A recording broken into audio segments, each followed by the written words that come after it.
Тамшы KZ исламдық порталы ұсынады.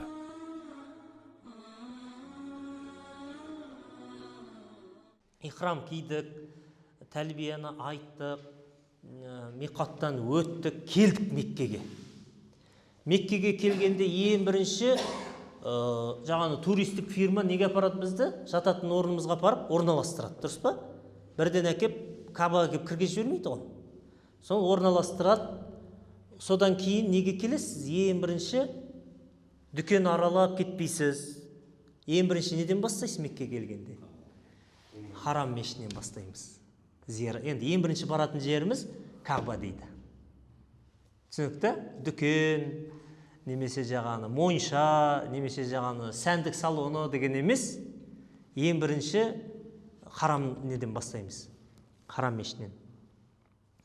فإذا عاين البيت كبر وهلل ثم ابتدأ بالحجر الأسود فاستقبله وكبر ورفع يديه واستلمه وقبله إن استطاع من غير أن يؤذي مسلما.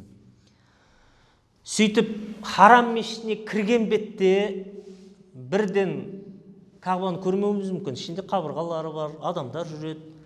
Сосын ішіне кіре бастаған кезінде ең бірінші Каба көзге түскенде дейді, ең бірінші көзге түскен кезінде каббара ва халлала дейді, халлала. Каббара дегеніміз Аллаху акбар деп айту.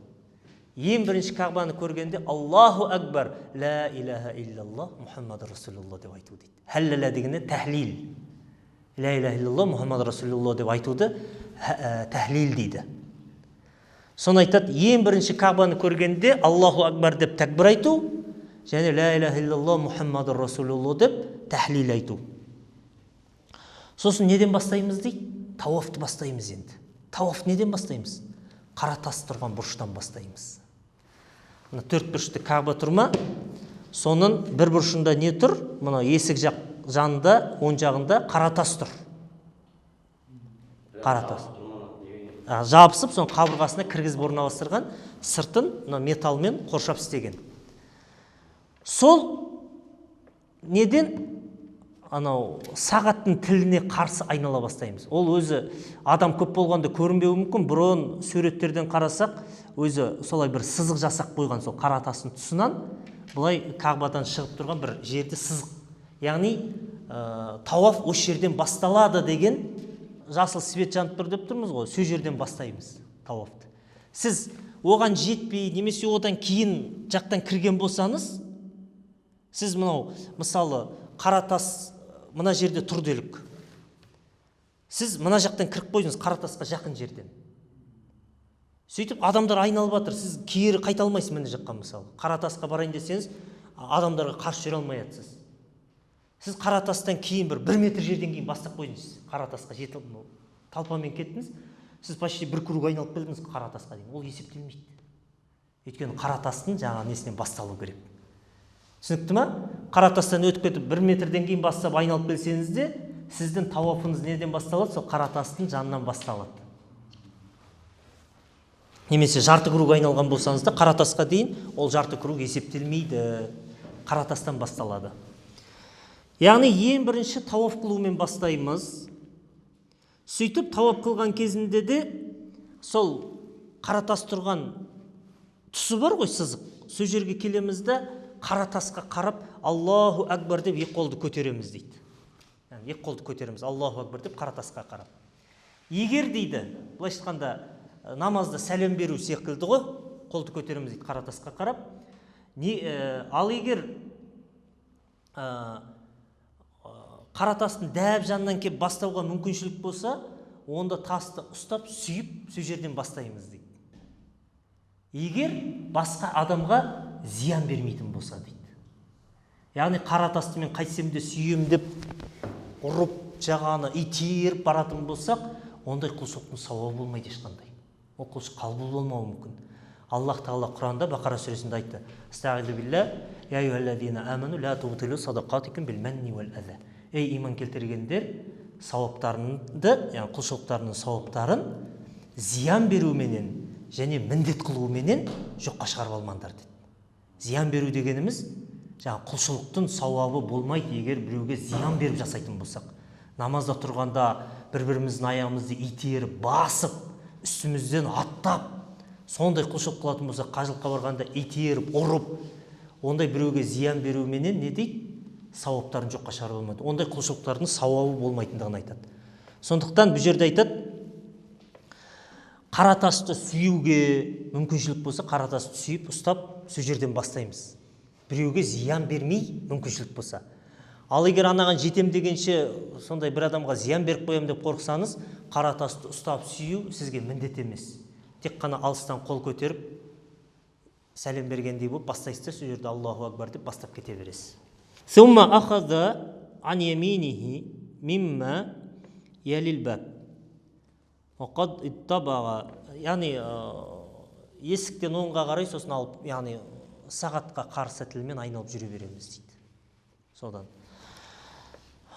وقد اتبع رداءه قبل ذلك فيطوف بالبيت 7 أشواط ويجعل طوافه من وراء الحيطان.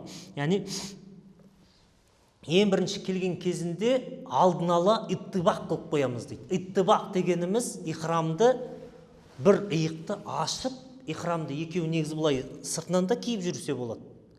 Бірақ ең бірінші осы қажылыққа, ең бірінші тауапқа келген кезінде бір иықты ашып, алдын ала мешітке кірмей тұрып осын жасап алу керек дейді. Ихрамды шешіп, бір иықты, кеудені бір жағын ашу. Түсінікті? Соны ашып иттибақ қыламыз дейді. Бұны неге десек, пайғамбарымыз саллаллаху алейхи ва саллям ең бірінші сахабилермен умра жасауға келді. Бірінші келген жылы кіргізбей қойды, екінші жылы келді, умрасын қазасын өтеді. Сол кезінде Мекке мүшриктерінің арасында жаңағы әңгіме кетті. Мұсылмандар әлсіз болып тұрған кезінде қырып жермейміз ба, соғыс ашып деген сияқты. Сонда пайғамбарымыз саллаллаху алейхи ва саллям мұсылмандарға біз әлсіз емес, мықты екенімізді көрсету үшін кеуделерін былай жартылай ашып, анау 7 рет айналатынның 3-еуін жаңағы кеуделерін керіп жүгіріп, жаңағы әлді екендерін көрсетіңдер деді. Анау ненің Мекке мүшриктерінің мыстарын басып қою үшін, дұқтарын түсіріп қою үшін. Түсінікті? Енді Хазіретті Омардың кезінде Хазіретті Омар айтады, біз қазір ешкімнен қорықпаймыз дейді. Мынаны бүйтіп иттибақ, ромыл дейді, жаңағы кеудені керіп жүгіруді ромыл дейді. Иттибақ қылып, ромыл қылып жүгіретіндей біз кәпірлерден қорықпаймыз деді. Бірақ пайғамбарымыз саллаллаху алейхи ва саллям істегендіктен бұны істейміз деді. Қазіргі күнде біз ешкімнен қорықпасақ та, бірақ пайғамбарымыз саллаллаху алейхи ва саллямнан қалған сүннет болғандықтан әлі күнге дейін соны мұсылмандар жасайды. Бір иықтарын ашып, кеудені көріп, кеудені көтеріп, айналып. Әлі кірмей тұрып, иттибақ қылып аламыз дейді. Бір иықты ашып, 7 рет айналамыз. Нені тауаф қылғанда 7 рет айналады. Соның несін сыртынан айналады дедік? Хатим, қабырғаны сыртынан айналу керек. Өйткені ол қабырғаның, мынау Кағба 4 бұрышты болып тұрған болса, үстінен қарағанда жанында тұрған жартылай домалақтың ішінен өтіп кетсе, ол айналған тауафы есептелмейді. Сол бір айналған бір кругі есептелмейді. Өйткені ол Кағбаның ішімен өтіп кеткен болып есептелінеді. Түсінікті? Яғни бұның сыртынан айналу керек. Пайғамбарымыз саллаллаху алейхи ва саллям сөзі келеді, Айша анамызға айтқан, сенің туыстарың мынау қауымың дейді, яғни Мекке құрайыштарын айтады. Солар наразы болмайтын болса, мен Кағбаны қайтып салар едім дейді, анау несімен қоса. Анау халықтың несіне де пайғамбарымыз қарағанда, қой, халықты не істемейік деп сол күйінде қалдырған. Негізінде Кағбаны мынау хатим деген жатады соның ішіне. Сондықтан оның ішіне кіріп оқыған адам Кағбаның ішіне кіріп оқыған секілді. Сондықтан оны тауаф қылған кезінде соның сыртына айналу керек. Намаз оқығанда да соның сыртында тұрады, байқасаңыздар. Соның сыртына айналады. 7 рет айналамыз. Соның уайярмулу фил ашвад саласат ал-уал дейді. Соның алғашқы 3-еуін, 7-еудің алғашқы 3-еуін рамыл қыламыз. Рамыл дегеніміз жағаны иттибақ қыламыз деді, кеудені ашып, соны алғашқы 3-еуін жағаны жүгіріп, кеудені керіп, жүгіріп өтеміз. Яғни жүгіргенде де, жүгіргенге келтіреміз, былай айтқанда жүгірмесек те, жүгіруге ыңғайда болмайды ғой, адам көп болады. Соны кеудені көріп, былай не істеп өтеміз. Кейін қалған төртеуін жай өзін қалыппен жүре бересіз. Алғашқы үшеуін ғана жаңағыдай ромл қыламыз.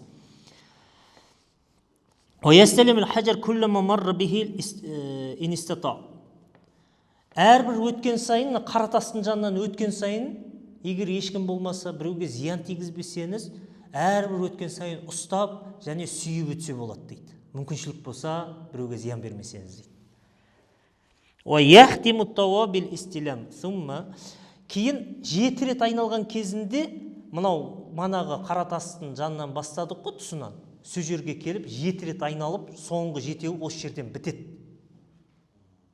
Осы жерде тағыны истилам қыламыз дейді. Соңында да қара тасқа қарап, қол көтеріп, осымен аяқтаймыз дейді. Кейін сумма яти мақам файуссалли индаху ракаатайни ау хайсу таяссара минал масжид. Мақам Ибрахим деген жер бар. Сол қара тастың тұсында, қателеспесем, мындай 6 бұрыш па, 8 бұрышты қылып па көтеріп қойған. Ішінде Ибрахим алейхиссаламның сол Кағбаны әу баста тұрғызған кезінде табанның ізі қалған таста. Сол табанда, таста табанның ізі қалған, соны қоршап, ішіне көрініп тұрады, шынылар несі болуы мүмкін, өзгертіп тастамаса. Сол 6 не қылып па, соны қойып қойған мақам Ибрахим дейді. Сол 7 рет айналып шыққаннан кейін, соның тұсына барып, жанына барып, 2 ракағат нәпіл намазын оқимыз дейді. Егер мүмкіншілік болса дейді, ана жерде орын болса. Миллиондаған адам барлығы сол жерге таласып төбелеспейсіз ғой. Адам көп па, ол жерге тұра алмасаңыз, қалаған жерде оқи бересіз дейді. Яғни 7 рет тауаф айналғаннан кейін 2 ракағат намаз оқимыз. Бұны айтады: "Ва хаза тауаф тауафул қудум, ва хуа сунна ва лайса биwajib." Бұл ең бірінші келген кезінде бұл қылған тауафымыз қудум тауафы деп аталады. Бұл сүннет тауаф, бұл уәжіп емес дейді. Мешітке келгенде 2 ракағат намаз оқимыз ғой, нәпіл. Сол секілді. Харам мешітіне, Кағбаға келгенде, ең бірінші келгенде, осы сәлем бергенге ұқсайды, мешітке сәлем беруіне. Ең бірінші келгенде, осылай ең бірінші тауаф жасап қоямыз. Бұл сүннет тауаф, уәжіп емес. Тауаф қудум деп аталады, қудум. Қудум дегеніміз келу тауафы. Аллахумма салли аля сейдина Мухаммад ва аля алейхи сахаби ажмаин. Раббил ес білгенім жүректерімізге қондырып, амал қылуымызды нәсіп етіп, ұрпақтарымыздан, халқымыздан үлкен-үлкен ғалымдар шығуын нәсіп еткейсін, елімізді көркейіп, көгеріп, өсіп өне беруімізді нәсіп еткейсін. Бирахматика.